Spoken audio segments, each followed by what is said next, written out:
My great-grandmother, from the stories I've heard, was a feminist.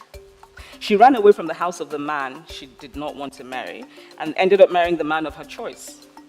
She refused, she protested, she spoke up whenever she felt she was being deprived of access, of land, that sort of thing.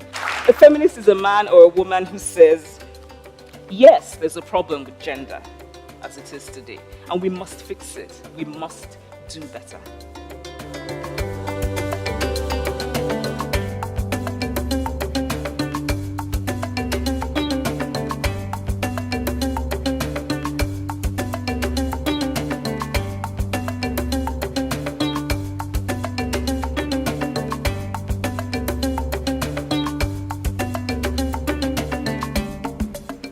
Using the internet, we can begin to think collaboratively. We can begin to innovate together.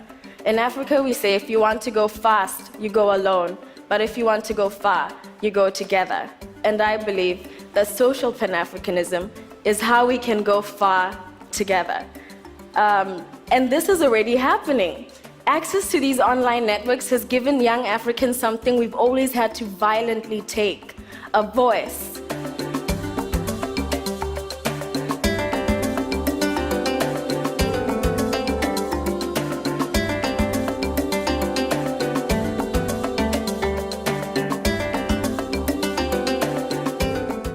In Africa, more than anywhere else in the world, the difference that just one good leader can make is much greater than anywhere else.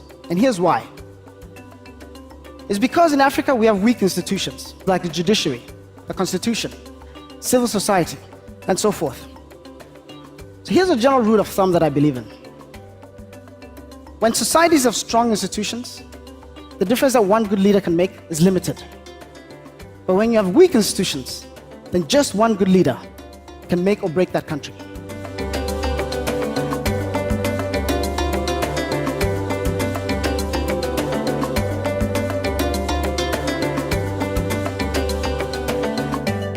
I've got a friend named Layla who was born and raised in Ghana. Her parents are third-generation Ghanaians of Lebanese descent. Layla, who speaks fluent Twi, knows Accra like the back of her hand. But when we first met, years ago, I thought, she's not from Ghana. In my mind, she came from Lebanon, despite the patent fact that all her formative experience took place in suburban Accra. The myth of national identity and the vocabulary of coming from confuses us into placing ourselves into mutually exclusive categories. In fact, all of us are multi-local, multi-layered.